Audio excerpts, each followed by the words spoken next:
Hello everyone, and on today's Meta Monday we're going to be discussing the first 5 days of the ranked season thus far, just to see how a lot of the top decks are coping after the ban list hits. As you're seeing on your screen, we're seeing a few familiar faces, but there's also a couple of new guys creeping in there, and we're going to discuss those new contenders as well. Now, just a heads up here, as I believe I said in the last video, and I will say in some upcoming videos, I'm currently away from my station here from the 6th right up until the 25th. So uploads are going to be just a wee touch slower. They're all going to be pre-recorded and not going to get the comments across this period, but I will be getting to them as soon as I'm back. So again, still leave your comments, still leave whatever you want, and I will get to them as soon as I'm actually back home after the wee trip. It does mean that this is going to be the last Meta Monday until I actually get back, but it should be one of the first things we do is a meta recap once I'm landing back in the UK. So let's get into the initial breakdown here. Now, in terms of the numbers, you've got the numbers on the screen, but don't pay too much attention to them. Like I said, this is the first 5 days of the ranked season. We're not going to be getting a very accurate depiction of what's the most powerful just yet. A lot of new decks are still finding their feet. You can see Virtual World is nowhere to be seen on this list, and it was basically topping every list before, or at least it was sort of mid-range in the top performers. Now it's completely gone, and we're not surprised with the banning of VFD being its big boss monster. So we're gonna have a look at the ones that are here. To no one's surprise, Flounder Rees has found its way onto the top performer list. Again, ultimately the deck did suffer hits, quite a lot of hits in fact, being able to, had its crossout designator taken off of it, had its Pot of Prosperity taken off of it, had Vanishing's Emptiness taken off of it, so there was quite a lot of hits to this deck, but they were able to sub in cards like the Pot of Extravagance, sub in some extra hand traps and such, and they're coping just fine. They don't really care too much about the changes. So Flounder Rees isn't just as strong a position as ever. In fact, they've actually reclaimed their spot on the tier list. Let's bring up the tier list here. They have reclaimed their spot on tier 3 here with an overall power of 5.1. Tier 3 at the moment is huge. We're just going to wait. It is going to have to narrow itself down eventually. There is quite a lot of contenders and powerful decks in there, in that sort of bottom rung of the tier list, all of which are very powerful. But this is probably the most decks we've ever seen on the tier list at any one time, so it is inevitably going to cancel out in a little bit. Flounder Rees, what are they doing differently? Not much, to be perfectly honest. They're just doubling down on their current strategy. Yes, they suffered a few hits to their consistency, but they're making up for that by subbing in cards like the Extravagance here. Now this list, the sample list, hasn't yet updated with the ban list, but we can see here if you go into some recent successful events, here's top 4 in a China Master Duel Taipei Weekly. There you go, a weekly tournament here over in China. Bear in mind, 6 out of 10 top places in the Duelist Cup were China. So again, that holds a little bit more weight as far as I'm concerned. At least this guy's playing some interesting new tech cards to build up that consistency, some chicken game instead of the Extravagance. So people are finding a lot of innovative ways of repairing basically the deck after the ban list hits. Flounder Rees is in a very, very strong position now. Who else have we got then that was heavily impacted by the new ban list up there? We've got Phantom Knights. Phantom Knights was hit a little bit harder by the ban list than I was expecting. They really did like the Fusion Destiny being at 2. It was actually quite a big deal to the deck, and I didn't even realize at the time. Of course, Crossout Designator was big for the deck as well. It did like its Prosperity too, so you know what, there was actually a surprising amount of damage done to this deck by the ban list that I wasn't even expecting. Take this list here, for example. It's not a million miles off of the ban list wanted, but it's still not quite there. So yeah, Adventure Phantom Knight still very, very strong, of course, currently one of the top performers, and I've recently picked it up myself, and I'm going to be having a video on this deck coming out soon. This deck's a lot of fun, and it's really, really strong. So it's nice to see it sort of getting up. It's nice to see that they've dropped the Rongo as well. No longer playing Rongo because of the ban to the Gossip. So you know what? Fair enough. I would have preferred they just hit the Rongo directly, but I didn't realize banning Gossip was going to completely eradicate Rongo from the meta. So you know what, props to them, they had better foresight than I did. and it's really nice to see a nice honest deck reclaiming its position. So yes, Phantom Knights, very very happy with the fact that they're doing well at the minute. Who else here have we got on the list? Sky Striker's been hit decently hard, but they're not really doing anything different. In terms of who's having to cope, we've got Adventure Prank Kids. Adventure Prank Kids is on some major copium here, trying to get past the changes to their list. They had their crossout taken off of them, they had their Prosperity, their Meow Meow Moo, they had their Fusion Destiny hit. There was a lot of hits to Prank Kids, and unreasonable, and of course they did. In the last season there was over 120 finishes with the Adventure Prank Kid deck, so it did need to be hit, but it is still a very very powerful deck. People are still finding ways to make it work, even with the Meow Meow Moo limited to 1. So it is really nice to see that they are still sort of keeping up with the meta. They aren't broken anymore. They're still really strong, but they're not broken. It's not like a disgusting deck anymore. People are finding interesting ways of helping it cope, for example using the Totally Awesome. And again, nice to see another deck that was in a bit of a rough position in terms of being too powerful or too oppressive, being taken down a few pegs, but without completely ruining the deck. You know, that's one of the worst things you can do on a ban list, is take a deck that was doing well and then just completely destroy it in the name of balancing. That's not balancing, that's just destruction. That's removing something artificially from a metagame. That's not what you want to be doing. So Prank Kid's still holding on strong here. Let's see if that continues into the month. Realistically then, the next big one that got hit was some of the adventure decks as well. Really weren't doing that great, but those are the main ones that have actually been hurt by the meta. But we do have a couple of new contenders who are rising up in the form of Zodiac and Heroes in particular, who I wanted to highlight. Now Zodiac, we didn't really see a lot of top performances out of like pure adventure Zodiac from the last season. Most of the time you see it mixed with the Tri-Brigade engine for that sort of consistency boost and ceiling boost, but these guys are finding a way to make pure Zodiac's work here, playing the Token Collector in the main deck here. This is second place at a DMC Meta Weekly, so this is a top cut deck basically from a weekly tournament. Very very nice looking list here, playing the Cataroost, the Whiptail, this just pure Zodiacs, playing some really interesting hand traps here as well. Playing the Dark Angel as the second material for their DPE. So if you have 3 or more Destiny Heroes in your graveyard, you can discard it, target a Destiny Hero and revive it, so that's not going to be happening. When a spell card or effect you activate resolves, negate the effect, and if you do, or if it did not have an effect, destroy the card. During your standby phase, banish it and a Destiny Hero from your graveyard. Each player chooses a normal spell from their deck and places it on top of their deck. So very interesting card. You can line up some pretty powerful plays in terms of grabbing some spell cards. That's why they're playing some really high impact spells, Pot of Avarice in particular.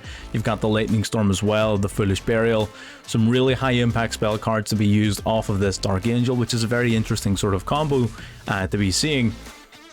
So yeah, I mean, I'm a big fan, I like it. So nice to see Zodiacs as well breaking away from the mold in which they were being held to that Tri-Brigade sort of engine. Heroes as well, I'm not too sure about this particular Heroes list, also playing the Dark Angel, which is interesting. But Heroes are seeing a bit of a resurgence as well, being able to take full advantage of DPE, more so than most decks now. Most decks, of course, having the Fusion Destiny limited to 1 removes one of your most powerful starters for your combos. But it doesn't necessarily mean that you can't abuse DPE, because in this deck you can just fusion summon it, use polymerize into the DPE if you need to.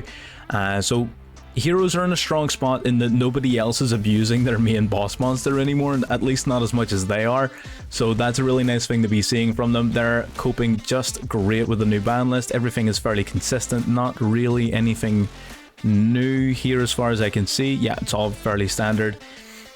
E-Call as well, actually not a lot of people playing E-Call or anything like that, so that's pretty cool to see. Let's see any recent top finishes. Top 16 at a Meta Weekly. Top 16 is pretty good. This is the actual deck list we were looking at. Playing Break the Destiny, which is interesting. Target a level 8 or higher Destiny hero, destroy it, and then skip your opponent's next main phase 1. That's right, I remember reading about that. That's pretty nuts if you can resolve it. You're going to end up destroying something like your own DPE that would trigger that. That'd be a pretty interesting hit. You can also do Plasma, but I would rather just have the Plasma. So yeah, Hero's in a very strong position as well, so that's really nice to see. What we're going to be doing here is we're going to be running one of these lists, one of each of these lists, just through ranked to see what exactly is going on with these and see if we can get a free win then basically off of them. So let's get into game number 1.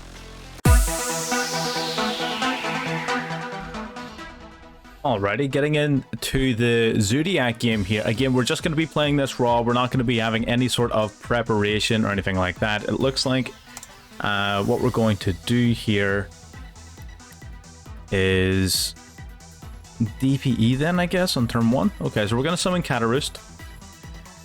We're going to use Cataroost. Do we just Trident? Is Trident better as a turn 1? Because we can use the effect of Whiptail as like a bit of protection just from battle. Yeah, I think we're just gonna go Trident instead of doing DPE. We're gonna hold on to it as potentially follow up. We're just gonna go into Trident for now.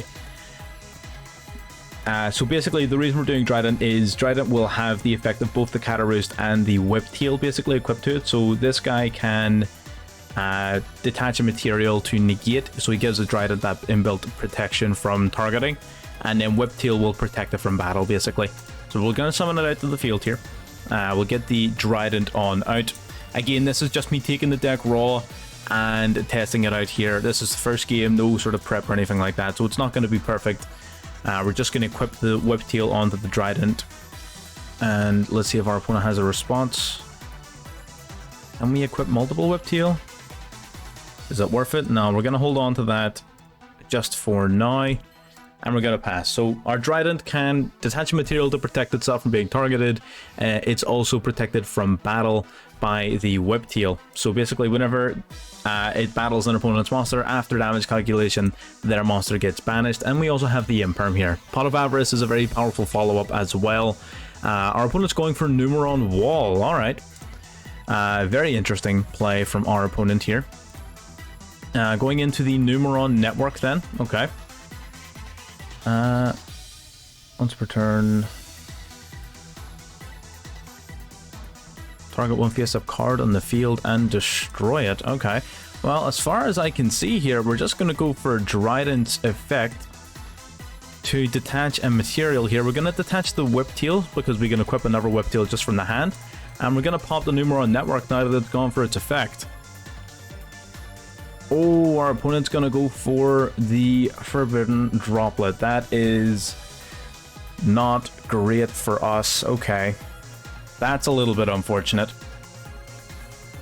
And it's going to half the attack points as well of our Trident, which is, again, unfortunate. Okay, so he's going to summon out his gates here.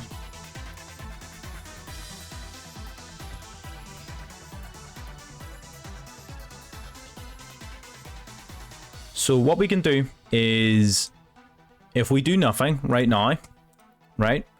So we don't touch anything, we let him swing. Right, so he takes us out, that's fine, we get destroyed, he goes to activate this. We're going to negate it with Infinite Imperm. Why couldn't we use Imperm? Am I stupid? I mean, we still survive, but like, that's annoying. Damage calculation, I guess it must be.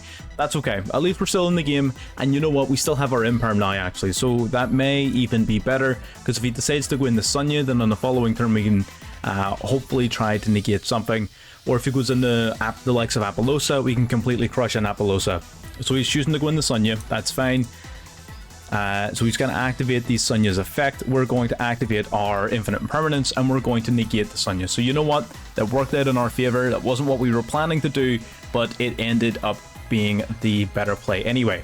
So negate that. He doesn't get to banish his field, which means that he doesn't get to inflict the burn damage. All of his gates are now banished, and he's just got this useless 2k beater. Now, speaking of useless 2k beaters, that may be what we're about to get up to. We're going to go into the Whiptail. Again, our opponent's got something they can use, but we don't really have a lot of choices here. We just have to basically try to play through as best we can and just pray that that's enough. We're going to go into the Tiger Mortar here. What have we got in the grave? We got Trident. So we can go into Chakanane. Yeah. Okay, so we're going to go into checking in. Basically, that's going to allow us to detach a material to resummon a Zodiac from the graveyard. And then we're going to use Chakanine and Zodiac to go into our Predaplant Verte Anaconda. So we're going to revive, let's say, Trident, I guess. There's no real difference, to be perfectly honest. Oh, there's the Veiler. Okay. So our opponent negates us.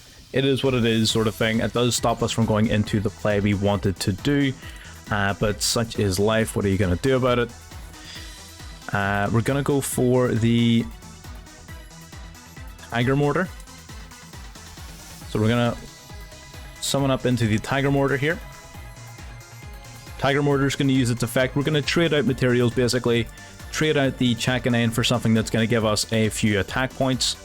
Potentially the Whiptail's probably the best one to go for. No, Cataroost is probably the best one. So we're going to grab the Cataroost, then we're going to summon out the Hammerkong on top of our Tiger Mortar. Grand. And now, lastly, the Borbo will come out on top of our Hammerkong. And now that we've got some attack points, we're going to be able to use the Borbo's effect to swing directly and basically get some damage into our opponent, but more importantly, that's a successful battle of an Exceed monster, so now we can summon out our Zeus. Okay, I'm kind of seeing why people like this deck. It's definitely got some potential, it's got some stuff going on. We're going to use Zeus now, we're going to detach 2, being the... just any 2 of these guys, I suppose, will probably be the best ones. So detach 2 to resend his cards to the graveyard here. Then we're going to use our Pot of Avarice. We're going to choose 5 cards to return back to our deck. So shuffle all 5 back into the deck and then draw 2. Oh, opponent's got the Ash. That's fine. Again, I would have rather the draw 2, but you know what? That means our opponent's only going to have 2 cards left in their hand when it comes around to their turn. We've got a Zeus and an Effect Veiler, so I'm feeling pretty confident here about this particular game. I think this is going to go quite well for us. Into the draw phase, what's our opponent got? Oh, they got the Desires. That's a really rough draw for us, to be perfectly honest. Now they've got 3 cards to play around with. We're still confident. We've got the Zeus. The only way in which this goes wrong is if they draw into something like an Imperm or a Droplet or something like that. But now I've just spoken into existence. We're going to see nothing. Our opponent just ends their turn. Smart. We're more than likely not going to be able to push for lethal. I said more than likely, not that it would be impossible. You know, don't quote me. What we're going to do is banish the Water Enchantress from the hand. No Ash Blossom from our opponent. That's what you like to see. So we're going to grab the Rite of Aramasir. We're going to use it now. We're going to summon the Adventure token out to our field. We're not going to use our Zeus here. So that does mean we are committing quite heavily here. That means that if we do end up having the Zeus, we're going to lose quite a lot of resources. But such is life. What are you going to do about it? Alrighty. What have we got in terms of potential plays? We're going to... This is a bad idea. We're going to normal summon the Effect Veiler. We're doing that to trigger off the Fateful Adventure. So the Fateful Adventure is going to grab for us then the Dracoback, which we will not equip. Grand. Then using the Fateful Adventure, we're going to discard the Dracoback to grab the the Griffin Rider. So grab the Griffin Rider, discard the Dracoback. That'll trigger the Dracoback in the graveyard to equip onto our Adventure token. And we can also chain to that the Wandering Griffin Rider. So what's our opponent got for us? Nothing. Good. Okay, we're feeling confident. So we're going to summon out our Griffin Rider here. We've got 7,000 damage on board. That's fine though. 200 damage shy. 200 damage. Yeah, I really didn't want to do this because it's going to cost us our Griffin Rider negate. But it is going to be able to help us push for lethal here this turn, and I think that's going to be just the slightest bit more important. So we're going to go into Verte Anaconda here.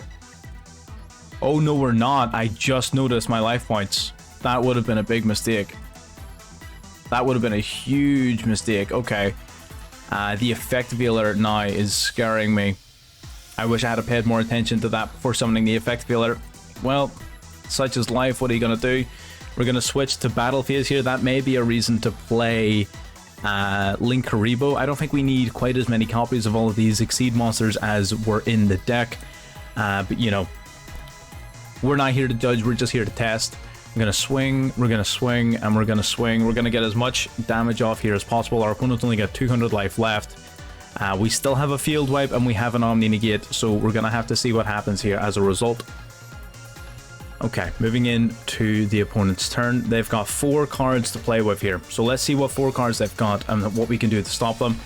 If they don't draw into their Numeron network, there's a significant possibility that we're going to... Why do I say things? So we're going to use the Griffin Rider. Again, we should have waited. Never mind. There it is. There's the Griffin Rider Negate, finalizing the game. I don't know what they were expecting, if I was just gonna like let that through. Either way, that's game with the Zodiacs. I like it. It's definitely got some room for improvement off the particular list that I pulled out. I think varying the extra deck could be a little bit more, could make it a little bit more competitive.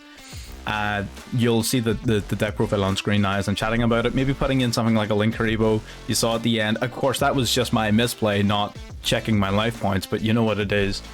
That's fine. Pretty solid deck list. Let's get into game number 2 with some hero action.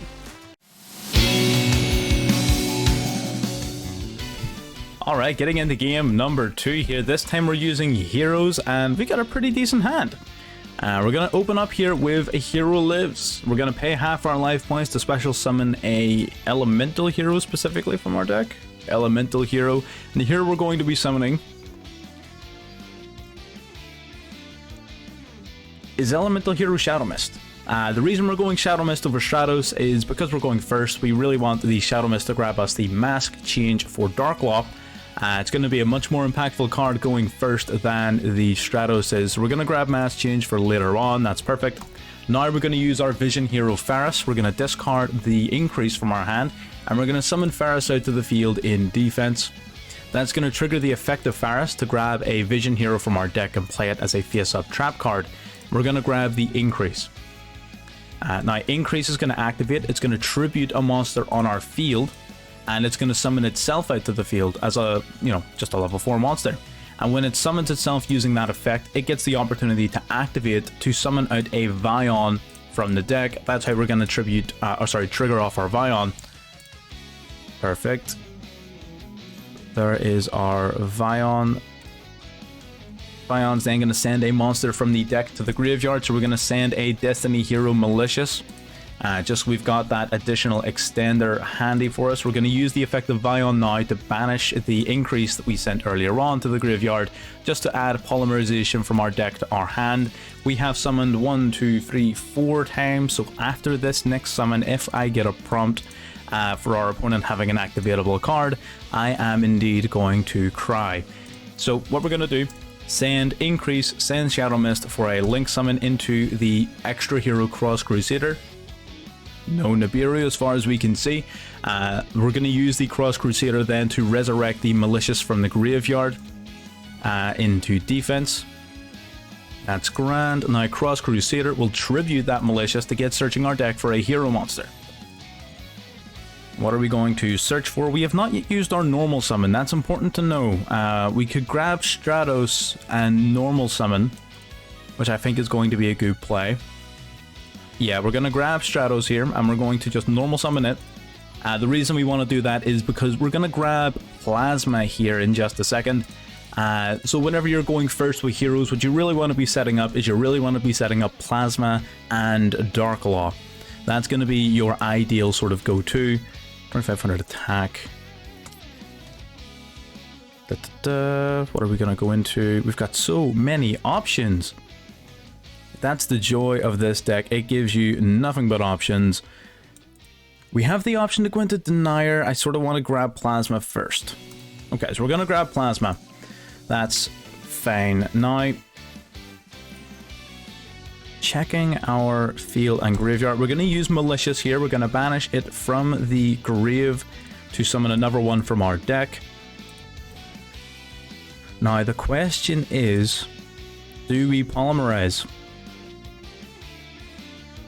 And I believe the answer to that question is yes. Because I'm an idiot, so what we're going to do is we're going to go into the Sunrise. The reason we want to go in the Sunrise is the Plasma by itself, you know, you don't want to summon it in attack position because you don't want to get hit with Lightning Storm. You don't want to summon it in defense because its defense is 600, so if they so much as look too closely in its direction, it's going to just get destroyed. So the Sunrise's effect that pops a monster whenever it conducts battle, at least once per turn, will add at least one layer of battle protection to it so that we can more assuredly summon it into defense position without needing to worry about blowing up immediately. So Sunrise has 1200 defense, so we're going to summon Sunrise in attack mode. If it gets Lightning Stormed, then it gets Lightning Stormed. We're just going to have to live with that. I don't really care too much about losing just Sunrise. That's fine. It's going to grab Miracle Fusion here. We're going to check our graveyard for what we've got to send. We're going to use Miracle Fusion just to grab another resource for our Plasma tributes, basically, because obviously we don't want to be tributing our own Plasma. We have a Scurry down in the extra deck. Banish an elemental hero and a dark monster will do just that. A Scurry down is just not as valuable a resource as the others, so I feel happy enough banishing it away as part of this summon. So we're going to banish Shadow Mist and Increase, and we're going to summon a Scurry down in defense. We probably could have kept that Increase for its secondary effect, but you know what? We're so confident that we're not even going to need it. We're going to summon Plasma not to that zone because we don't want to get hit with Relinquished Anima. We're going to tribute, and we're going to tribute for our Plasma, which we will summon in defense. That's perfect. Then we will Mask Change here. We're going to get rid of our Malicious, and we're going to summon out Dark Law. Dark Law has how much defense? 1800. Not the best defense in the world, but you know what? We're going to trust it, at least for now. We do have the Sunrise protection. It is going to help a little bit. And we're going to pass turn. So what do we got on our field? Plasma, skill drain your opponent's side of the board. They got no monster effects. Dark Law, anything that would be sent to the graveyard is now banished. And if they add a card from deck to hand, we get to snipe one out of their hand randomly. And Sunrise means the first time any of our other two heroes battle, whether it's attacking or being attacked, we get to pop a card in their field, so we get that additional layer of protection. So our opponent is going for Dinomorphia, which is interesting. So the Pot of Duality is going to lock them out of summoning this turn, but that's not their plan. Their main fusion plays are going to be using trap cards during our turn to conduct their summoning. So they've added a card to their hand. Now we're going to use this opportunity. We're going to snipe something off of Dark Law. We're going to grab a Domain. What a snipe. This is their primary fusion spell card. So being able to snipe this straight out of their hand is going to be a massive disruption to their plays. Unless they've got a second one, they're going to be struggling. They're summoning out Phyresia. They can't use its effect because of Plasma. You can't do anything. You're going to swing. What are you going to swing into? That doesn't work. We've got Sunrise. This is why we summon the Sunrise. So he swings in, Sunrise will activate, and we'll get popping his monster. So that's now banished because of Dark Law. That's the combo there. That's the play. You'll love to see it. Gonna pass turn. You got 4 cards in hand. One of those cards we know is a Solemn Strike. Solemn Strike is at least one of those cards. So we want to be careful on the following turn here. We don't want to get hit with Solemn Strike onto our Plasma or anything like that. So if they go to activate cards, now there is a bit of a downside here. If our opponent happens to have a second domain, then their there it is. I was going to say their Kentragina would be 4k attack because we would be negating its effect to reduce itself. But you know what? It doesn't even matter. Completely annihilated this guy using a strong hero strategy. And that's what you love to see. Heroes making a comeback. You know what? Love the deck. I've loved it before. Put up a couple of videos on it in the past. Always been a huge fan of heroes. I came into Yu-Gi-Oh! When GX was a thing, and Elemental Heroes was the first deck that every kid in my generation built because they were so cool. For the longest time, Blade Edge was my favorite card, full stop. So yeah, that's Heroes. That was, prior to this, that was Zodiacs. Pretty good. Deck profiles on screen. And that's where I'm going to leave it. So if you like what you're seeing, you want to see more, feel free to subscribe, comment down what you want to see, and I will get to you as soon as I am back in the UK. Peace.